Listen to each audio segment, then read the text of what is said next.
Hi, I'm Eric Mieni, and this is Breaking New Ground, the program that shows you how the Department of Human Settlements is restoring our people's dignity by providing them with quality homes. The provision of quality housing should not be the responsibility of the government alone.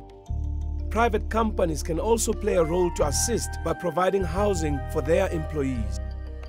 The South African economy is largely built on the mining industry. Now, the Northwest Province is particularly well endowed with platinum. To show how important this is to our economy, the Royal Bafokeng Platinum Company employs 7,400 people. One of the key challenges facing South African mining houses today is the provision of quality accommodation for their miners. Recognizing that for employees to be highly productive, they need their well-being taken care of, the Royal Bafokeng Platinum Company engaged in robust discussions with its miners and their union representatives to create one of the most stellar housing projects in the country.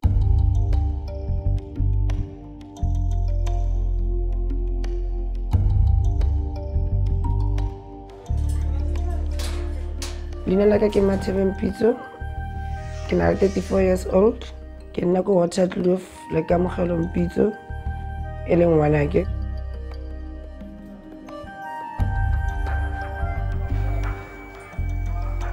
Ke tlile mo Rustenburg ka 2007. Ke tswa ke le ko Potchefstroom. Ke tla ke tlo go batla mosebetsi mo Rustenburg. Ke tlo go berekela ngwanake because I'm a breadwinner ko gae. Ke nno motona. So ha ke tla mo Rustenburg ke be ke ga mo mereko mo BRPM ka 2008. Ha ke tsena mo mining, it was difficult. Le mereko no go feel. No le thata for na because no le challenging. It was cold. And then can I get like whether go tsididi or go tsididi ke go bereka because ke berekile more than 5 years mo segameng. Likely enough ke khona go change mereko ke go bereka go di chairlifting, which is it was good because ne ke tswa go segameng ke go go lempete ke tswela mo mining until ke kry bolela on set, which is now I'm still doing it. I bereka ka di clock le di window driver le banksman. Nna ke communicate le banksman as a on set. Ke le go mo koting gore ke ntshe batho. Le material o re usang go mo koting. Ke a o isa go mo koting e bile ke a o ntsha. Everything e banna ba khona go dira le rona we can do it. It's just we don't create opportunity e gore re ka dira. Ke challenge e sharp because I learn so many things. Ke enjoy everything e ke dirang.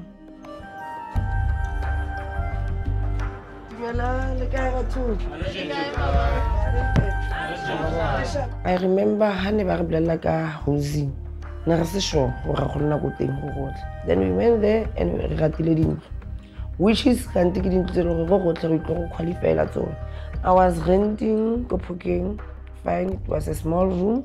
It was difficult because I was 16 years and I cannot sleep long when I was 16 years same bed. After I qualifier, I choose a guaga, I gave at lang. Then I was happy to get an agunyaga, get a one room, and I get honore, get nearly freedom. I get to like here. I went straight to my house.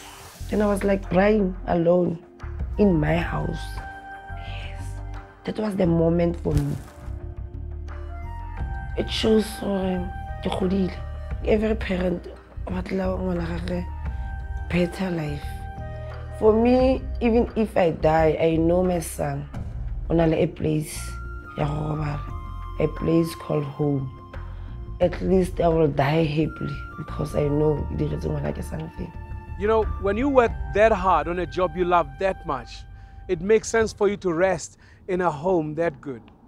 As the head of the project to deliver these houses, Mr. Colin Alexander has been involved with the Waterkloof Hills project since inception. Let's hear from him what it has taken to come this far with the project.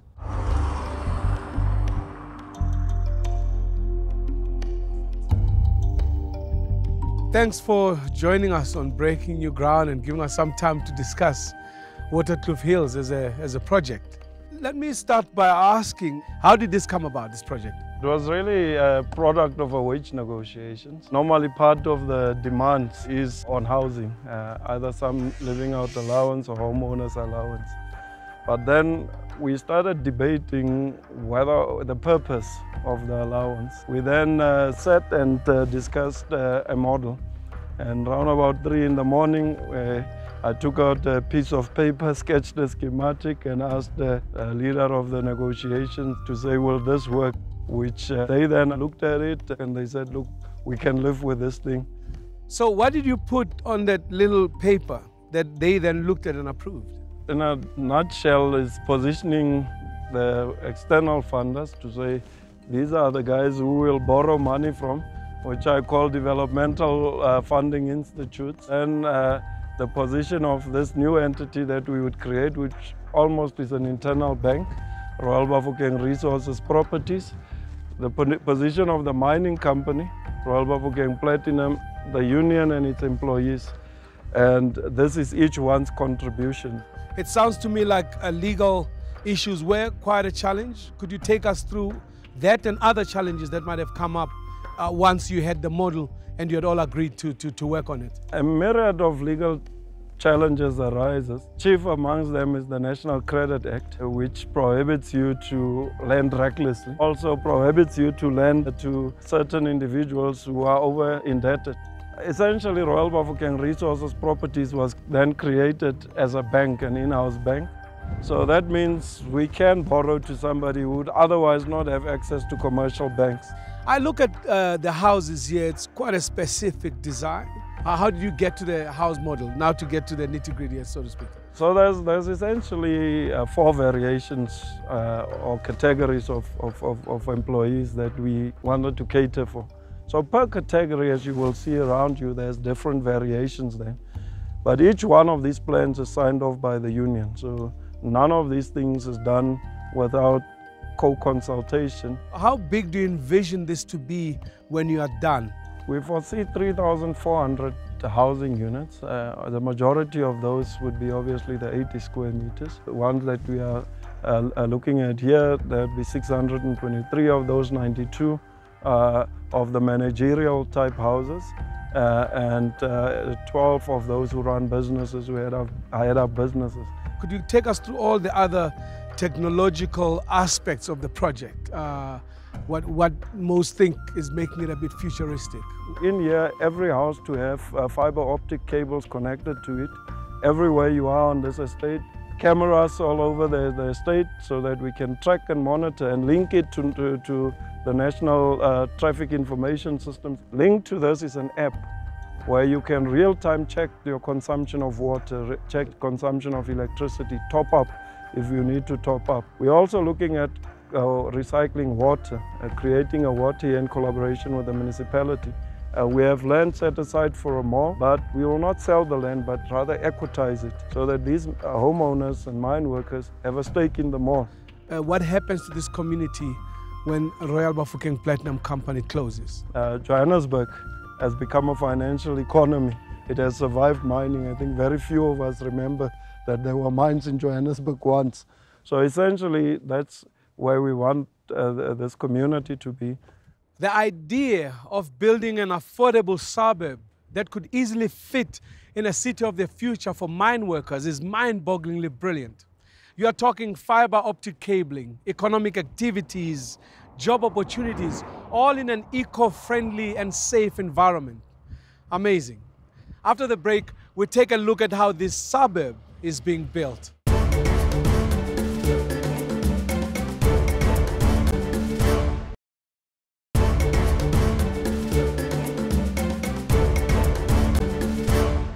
Because a project of this magnitude requires a lot of skills and expertise, it goes without saying that it will create a lot of job opportunities and the delivery of skills transfer to locals. Let's talk to the contractor on site to hear how this is done, if it's done at all, and how the construction is going in general. How is the company doing? I've been busy in Rustenburg since 1984, Right. So and we've done well. Yes. Tell me about this site specifically. How did BNG come to be here? We've been working on this project with Mr. Alexander for quite a few years now. We started with phase 1 and gradually gone on to phase 2. What does it entail? I mean, what do you guys do? What are the challenges? It was farmland. It was a farm, and we proclaimed it. It's part of the Greater Rustenburg area. It falls under the local municipality. So we had to proclaim it into what it is now, a residential area.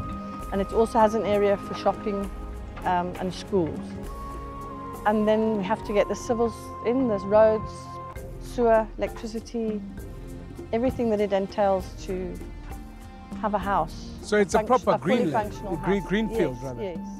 Like there was nothing here? There was nothing, no. These were tobacco farms years ago. I heard that the soil here was a bit dark, a bit sandy. Is that some kind of challenge, or how do you deal with it? It's not really sandy, it's clay. We don't do conventional foundations. We do what they call a raft, a floating raft foundation.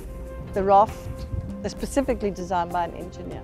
One of the benefits, I would imagine, is that it creates, local employment. Definitely. Can you tell us about what the impact has been? The impact on the local community has been huge, and we've tried to incorporate them in everything where we could. Where they had qualified people, we've used those people, both in the local ward on this side and on that side of the project, and also the local community close to the mine, the Macharora. So we've tried to involve as many people as we can from there, plus the Greater Rustenburg area. I would say we're 95% local. You talk about people being qualified. Is that exclusively who you employ, or how? No, not at all. There are many labourers that aren't qualified, but we have a skills development program running where hopefully people have been uplifted. What does it mean in real terms there to eat, sleep a project? Well, you phone each other at 10 o'clock at night, and it's have we done this? Did we do that? Yeah. Did we? It just is our whole life at the moment. Give us some details on the progress, development and returns on your skills development program here. We take 30 people at a time and they're in a classroom environment where they do the theory portion of normal bricklaying, and then as a team they come to site, and from there we establish a team with those that are good enough, and they're able to join one of the teams that are on site and continue to work. What would you say were the most challenging aspects of this project? You see people that really need the job, and you don't have space for everybody. What's been most beautiful about being here? When you go home in the afternoon, you ride over that bridge and the people have moved into those houses. There's children playing in the streets, and then you just realize it's a job completed. Recognizing that the housing of miners came up in every wage negotiation, the Royal Bafokeng Platinum Company, also known as RB Plats around these parts, decided to work very closely with the National Union of Mine Workers to develop the Waterkloof Hills housing project for its employees.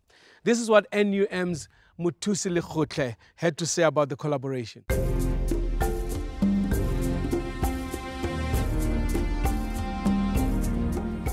Muthusi, thanks for coming on to Breaking New Ground and giving us this time. Tell me about your early days at the National Union of Mine Workers. I started with NUM when I actually started my years in mining back in 2006, when I joined the mine after some studies at the engineering college. So what was the NUM's involvement with this housing project? RB Plats management, and together with NUM, they had only one vision: not to have hostels. Housing was actually put as one of the main agenda point on that wage agreement. Beyond just the houses, what did you want to achieve for your members? NUM said, we want our people can have something beyond mining, something like an investment. This is kind of unique. Has this happened anywhere else with any other mine? This is a project of its own kind. I haven't heard of anything. And what were the negotiations like to get to this? For 5 weeks, NUM and management were sitting on a daily basis and discussing the way forward about this initiative. What do you think you've achieved when you look at the project now, given your goals? These are the lowest earners when it comes to the levels in our mine. And as you can see, this is an 80 square meter houses on an excellent or prime land, if one can call it that way. Is there government involvement here at all? if any? The Minister of Human Settlement, Linguist Sisulu, was actually here to come and actually see this project that one is actually talking about, and she was actually quite impressed, if one have to say that. Is there any plan at the NUM to go to other regions of the country and have this as a model that other mining houses can follow? And if so, what is the response? We were actually just setting a trend or an example to other sister mines to say this is possible. So as and when, if they are interested in whatever that we have done here as NUM, definitely will consider assisting or giving whatever that we need to give it to them. What is NUM's continuing involvement, if any? We do have residence housing committee that is actually dealing with whatever issues that the resident will be raising here, and then as and when they do have those, they will actually escalate them to the 3 branches that I mentioned earlier on. Could you give me the sustainability plan for this project? This whole portion that is here, that's the land that actually bought to ensure that houses will be built here. So we've actually catered for even the people that are not part of us as we speak right now. It is clear to me that this project came about through a lot of talking, a lot of listening, and serious collaboration. One can only hope that such a pioneering initiative can serve as an example for many to follow throughout the country. After the break, we'll take a closer look at the estate.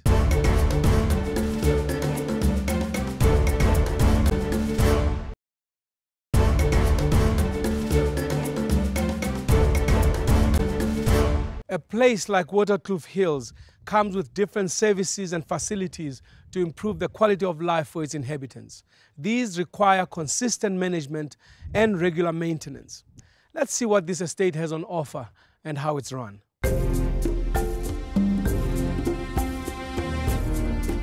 Welcome to Breaking New Ground, Lewu. Thanks for your time. Thanks for...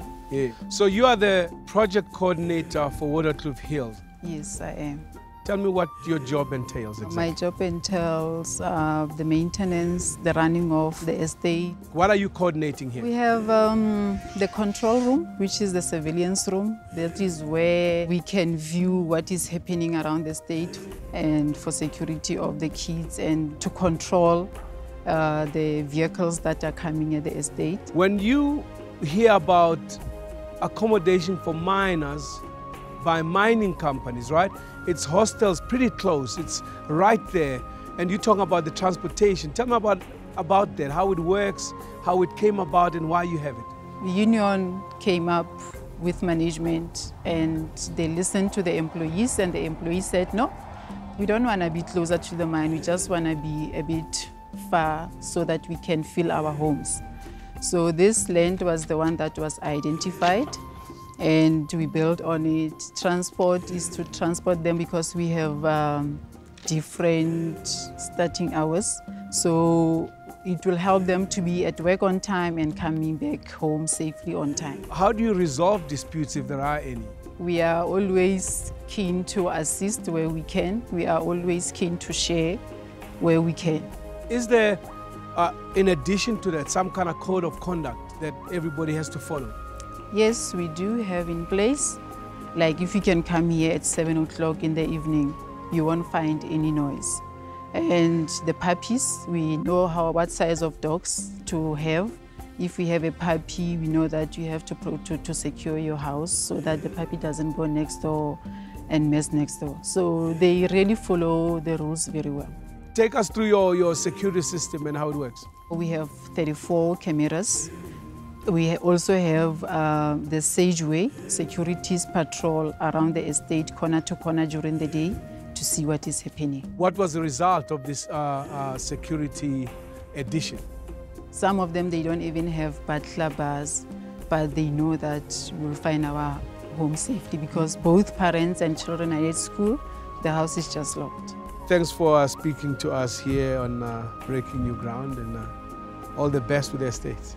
Thanks, Eric, for your time. After completely steering away from the hostel system, which was prevalent in virtually every mine in South Africa and kept men away from their families, robbing them of the opportunity to be the fathers and husbands they wanted to be, the Royal Bafokeng Platinum Company is building Waterkloof Hills in such a way that families are kept together and children are safe. Here's a typical Waterkloof Hills family. My name is Edwin Pokela. I work for Royal Bafokeng Platinum. Used to stay in Bafokeng before I moved over here. I got married to Ntombi, Docas Pokela. Both of us, Renalibana by 2. Luyanda Omotona, the young one, Uzolil. I started working at Royal Bafokeng Platinum the year 2000, there as a bell team supervisor. I'm now working as a front-end loader driver. The Zulus, the Xhosas, all kind of people. Royal Bafokeng is a different mine. They put their employees first. It's the only mine who are getting back to when I was still singer, how safe. People get robbed. So it was a change into my lifestyle. I used to rent one-room house. Like this life of loneliness is not for me. So then I met Ntombi. We had an intention of buying a house, but we could not afford. It was also tough to save money to try and build your own house. An opportunity like this came and we welcomed this. The company promised to build about 422 houses as a startup.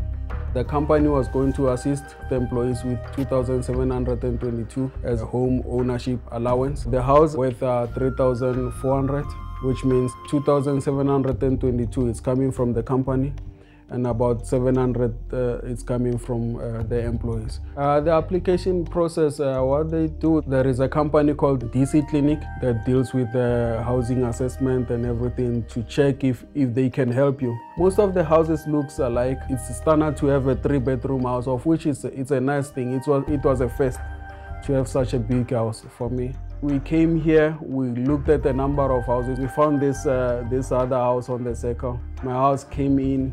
It's got a nice yard, it's got nice everything, nice view, nice corner, not too much traffic of people passing by and everything. So she was impressed. She's the one actually who made that choice. With this house, with Ntombi and 2 kids in my life, fatherhood, it's one of the best things that came to me. I cannot trade this house for anything else in the planet.